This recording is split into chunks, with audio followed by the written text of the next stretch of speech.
typical Ford, doing Ford things being worked on. I need to make you a little harness like this, a little jumper.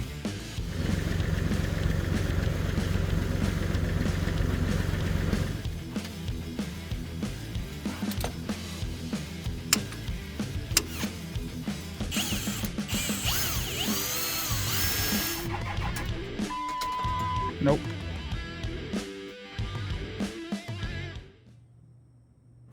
All right, what's going on, everybody? So you're probably like, oh, wondering what am I doing with my truck hood up in my shop? Well, you might not. You might be like, oh, it's a typical Ford, doing Ford things being worked on, which it is being worked on. But I was doing maintenance. I was very overdue for my oil change and for my fuel filters. Like, I missed the whole oil change. I was actually due for my next oil change and for the time I do my fuel filter. So I went ahead and did all that. Last Friday, not this one we just had, but the previous, I noticed I had a longer than start normal, I think, leaving work. Not Friday, Thursday afternoon, I noticed that. Friday morning, I got up, went to town. It cranked fine every time I killed it and recranked it. Monday morning, when I went to go to work, it cranked longer than normal. And it kind of like, made me wonder what was up, right? So that afternoon, I go to leave work. It definitely has a long crank cold, right? So I got home, checked the oil because I've been overdue. I was at the bottom line on the dipstick, which wasn't bad. You just need to add a little bit, right?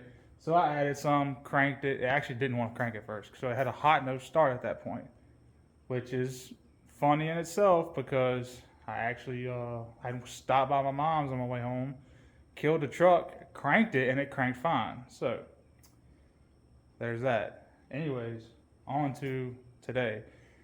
So after I got done doing all the maintenance, I decided to do an air leak down test to verify what my suspicions were. Usually a hot no start and a cold long start usually points to like a blown O-ring or something. Typically standpipes and dummy plugs, common issue on these trucks. They're not hard to change. They're not very expensive. Let me walk y'all through what I did. Come over here just to the passenger side of the motor. This sensor right here, that's your ICP sensor. You're gonna take that out. I made this little rig a long time ago with my old truck. I made this little rig right here. But I need to make me a short air hose because this doesn't fit in that slot back there. Because all this hits the AC line on the right there. So anyways, you plug this in. You can plug the air line straight into it, but it definitely probably should have a valve on it, right? You're gonna plug all this in, valve closed, air pressured up to it. You're gonna need to take your intake off, loosen the degas bottle, move it, lay down out the way, and then your Fickum right back there. You're gonna take the full nuts off of it, set it to the side, and then there's I don't know if we can zoom in to see it. Back there in the back, I don't know if we can see it. I don't have a flashlight on me. But back there in the back is there's a little heat shield. It's got two 8mm bolts and a 10mm bolt that goes to a valve cover stud. That's also the ground stud for the fuel injector harness. You can take all three of those out, pull the little plate off. You can reach the IPR sensor from back there, but if you wiggle your hand up in there, it's gonna be kind of tight. So once you get all that done, unplug your IPR. You're gonna need to make you a little harness like this, a little jumper. And I bought a little IPR pigtail off the internet, like 15 bucks I think it was at the time when I made this. I plugged this in, my blue wire, blue red's my ground, and the yellow's my power. And what I do is you want to command the IPR shut when you're doing all this. So you plug it in, attach your wires to your battery terminals, and then open your air valve on your airline going into your ICP port, and remove your oil cap. So what I was having, because there's a crankcase breather underneath your intake that goes into the bottom of the intake. So you're gonna listen for air through it, and you're gonna listen for air through your fill tube. I was getting a lot of air through the fill tube. Like I could put my hand over it, it was making like you could feel the pop, pop, pop, pop, like let them every time you let your hand off of it, to release the air, you could hear it making. It was a lot of air was coming through it. Anyways, so that pretty much proves that I have a leak on my high pressure oil system. You have to have 500 psi high pressure oil to command your injectors to start. So with all that being said, now I get the joy of changing the standpipes and dummy plugs. It's not really a bad job. I just gotta take that stupid intake back out, but I gotta get this truck out the shop so I can close up to go to town.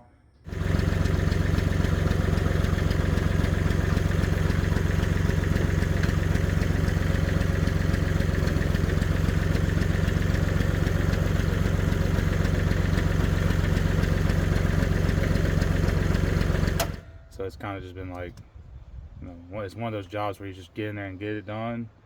But I'm gonna show y'all what I've been doing.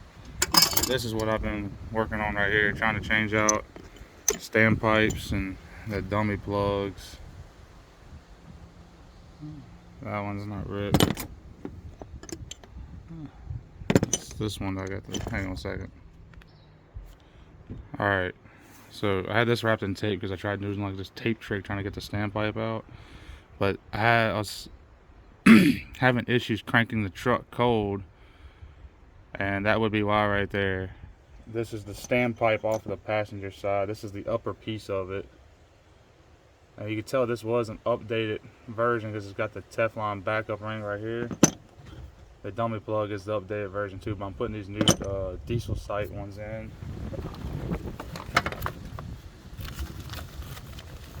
So this is the, I gotta take the dummy plug back out the passenger side when I get ready, because I gotta pull the oil rail out. But anyways, you can see on this diesel sight when they updated it, not only do they have the Teflon backup ring up here, they added an extra O-ring down here and added 2 backup rings. So these should never blow out. I'm gonna get the driver's side finished back up, and I'm gonna jump back over here to the passenger side, get the oil rail off, and before I put the valve cover on, one of the bolts for the valve covers when I was taking them off broke, and it's these funky looking bolts like this. So I'm gonna have to go get some tape and different things and try and see if I can't get it out without creating a whole bunch of shavings and getting shavings in the motor, right? It's always fun when you gotta do stuff like that on an open motor. I think it might be on the thread of rain. I keep seeing some drops. So maybe I can get this driver's side done and put back together. I gotta torque everything out real quick. I got the I have it pulled up on my web browser on my phone. I think it was 10 foot-pounds for the little, it's these T30 Torx bolts, and then it's 60 foot-pounds for the standpipe and dummy plug, which is a 12, where'd it go? It's a 12 millimeter Allen, I think. So anyways, let me hop back up here, and I'll get the valve cover off and show y'all the oil rail and what I'm talking about. Alright, so this is the oil rail on the engine. As you can see, like, here's one of the little Torx bolts. There's another one right here. There's, I don't know, about 6 or 8 of them on there that hold it down. And then this is your dummy plug. Your standpipe is back here. So I have them ran in just till they bump bottomed out. I had already snugged up the oil rail just a little bit. I was just letting the standpipes kind of center everything. Then I'm gonna go back right now. I'm gonna torque down all the little Torx bolts in the pattern, and then torque the standpipe and the dummy plug. Okay, I got the little torque head bolts tightened down. Try it.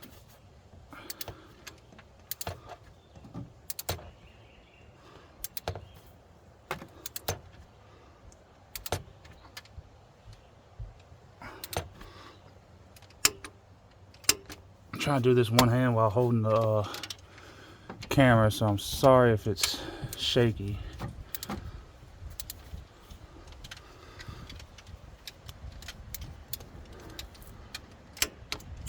Alright, there we go. Now I can put the valve cover back on this side, put all the random brackets and the thick them back in I had to take off, and then come focus on this side. Alright, so I got the oil rail off this side. Where there's vice grips are at is where the other half of the standpipe is at. There's the oil rail. Have it just slid back.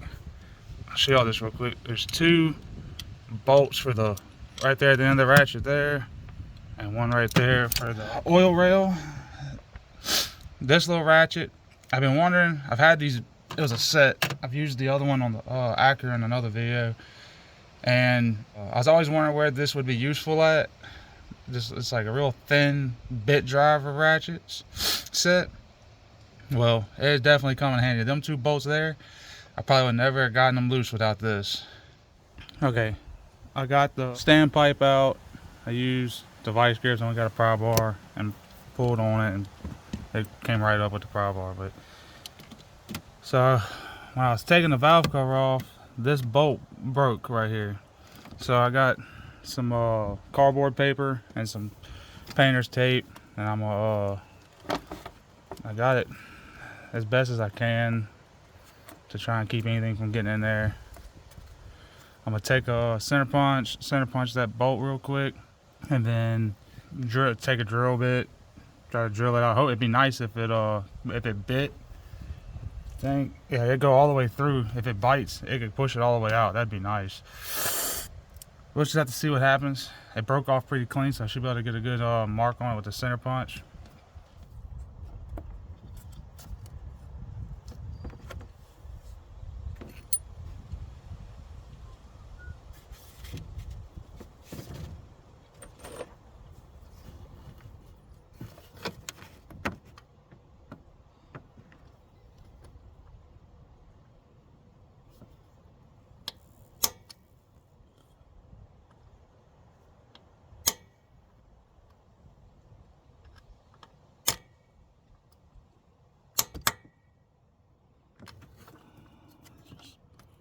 Let's try something real quick. No. All right.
Come on, it's gotta get there.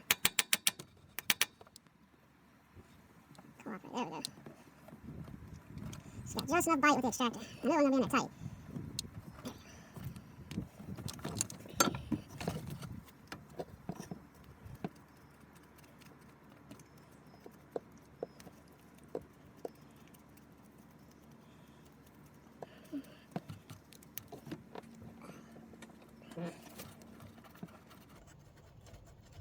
There we go. Voila. The final thing that I needed to put my truck back together finally finally came in. I'm gonna post a picture showing y'all where this thing went across the country, because I don't know what was up with it. This thing left Kansas and went to the West Coast and bounced around all over the place before it went to Texas and then came here. And it wasn't even supposed to be here until today, which is Saturday, and it came in yesterday. I was like, awesome. That means I ain't gotta wait till today for it to come in. It was in. So, Riff Raff Diesel. They're silicone. I guess it's silicone. It would be silicone.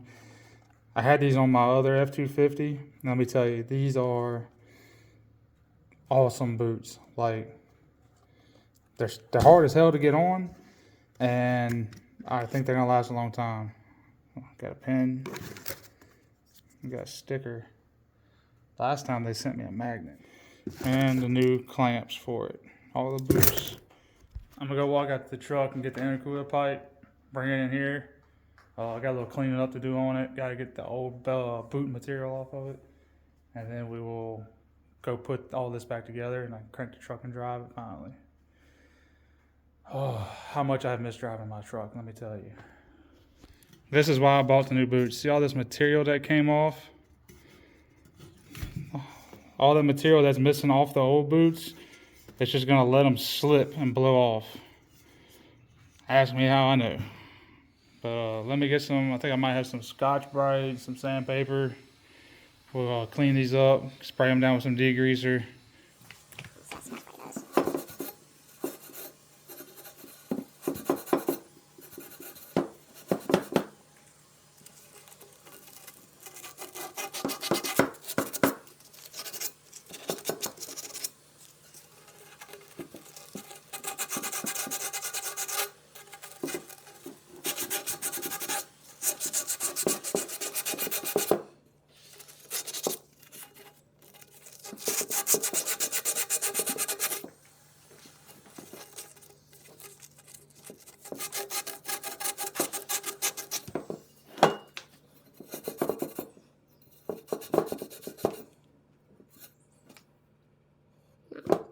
Somebody spray paint this thing. They made sure to spray paint all the where the hose rods. I mean the hose where the boots ride at. So I'm cleaning this up and make sure I get all the paint out of this groove.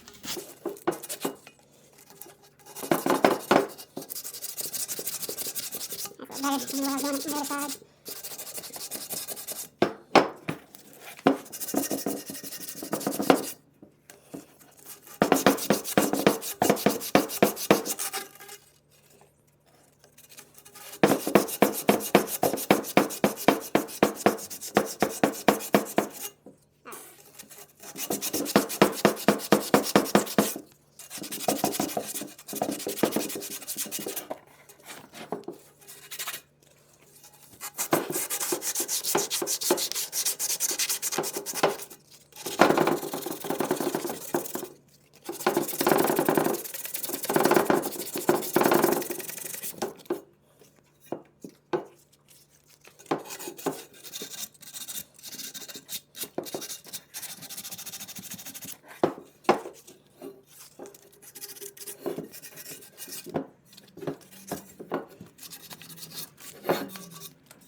burns.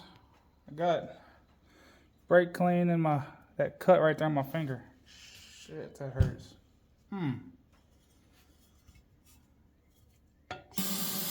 Remember, kids, this is why you wear your PPE.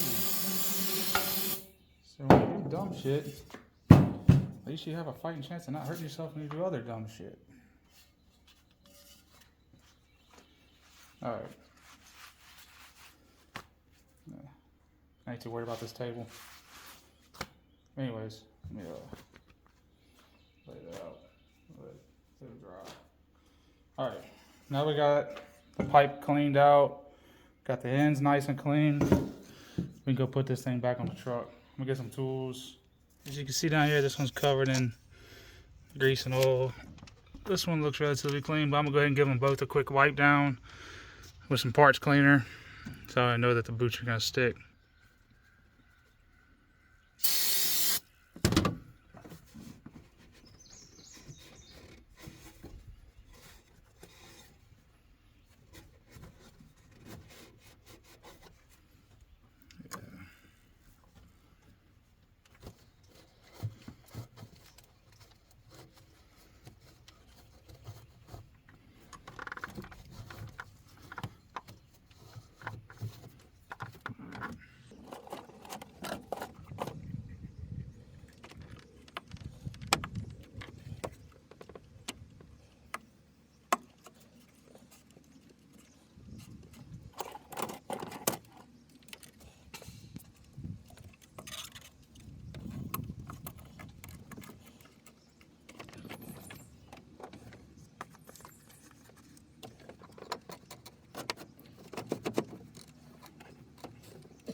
This one's much bigger.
Like the bottom side. Doesn't want to go in all the way. Probably roll his boot.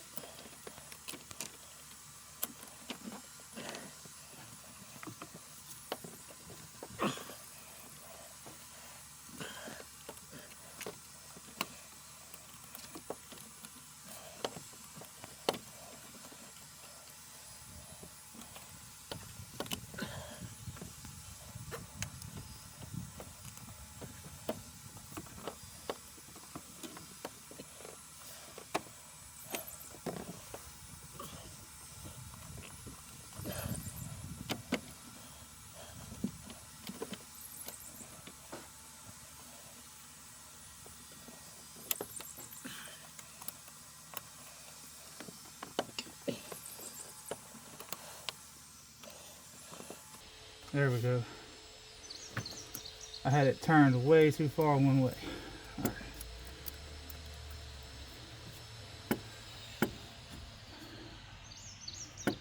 All right. Tighten down.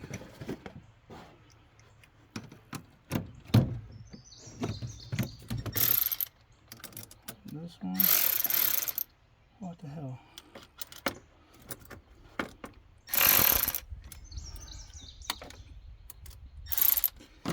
All right.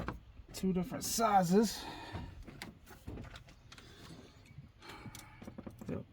7/16.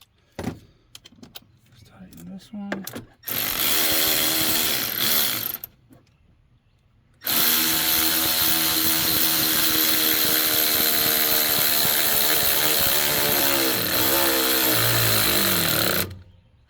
Alright. Now we'll tighten this one.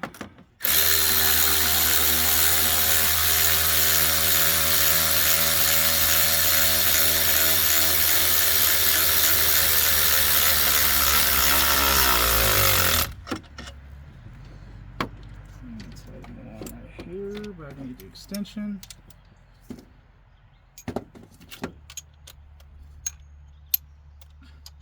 I'm getting all mixed up right here. It's hot. I'm ready to go sit down and get some water.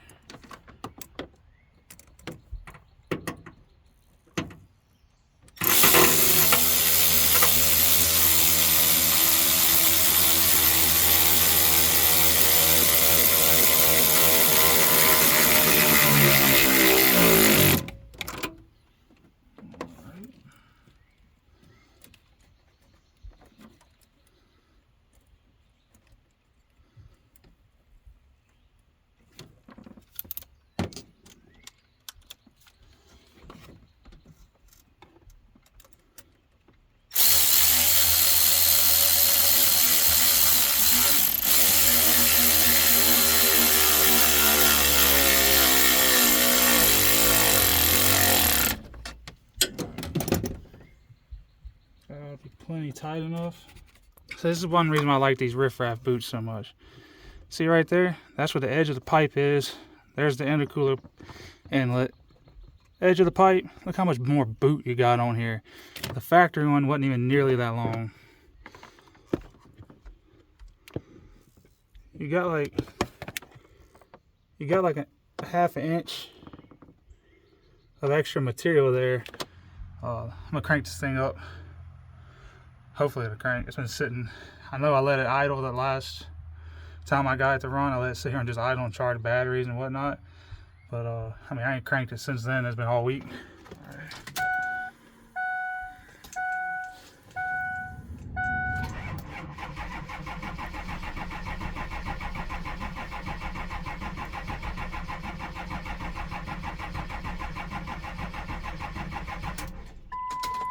Nope. Doing a little shakedown run, take the truck for a quick drive up the road here, let the batteries get good and charged, everything's circulating, getting nice and hot. Since I ain't drove the truck in a couple weeks, I just want to make sure everything's good. When I get back to the house, I'm gonna kill the truck, go take me a cold shower before I gotta run to town, make sure the truck will crank back up in the driveway, because I don't want to get out in town and not want to start right. Real quick, I've driven the truck several times since finishing putting it together, and I guess it just needed several cycles of being ran and killed and cranked back up. So it's doing fine now. I know in the video it's said and the batteries are dead, and it took a little while for it to crank, and I didn't post anything about it or anything, but the first few times after that, it took a little while to get it cranked. Like, I still had to build the oil rails back up with oil to build oil pressure or something. But anyways, it's been doing fine after about the third or fourth time of driving it. Maybe not even that. It might have been like the second or third time of driving it. But anyways, if you like what you see, hit the like, subscribe, share, whatever. The reason why I titled the video what it is because, you know, it's not the fun projects that we like to do, like working on my son's truck with him, or even just by myself doing stuff to it. But you know, it's the stuff we gotta do to keep all of our vehicles or equipment running and going. And I was gonna do one long video, decided to split into two parts. So this is part one with the truck, and I got another part two that's gonna be with my lawnmower. Kind of why the goofy thumbnail I put up. Got the lawnmower, the truck, and the tractor. I might even do one on the tractor as a part 3 later, because I got a bunch of stuff that I gotta do to the tractor. Anyways, thank y'all for watching.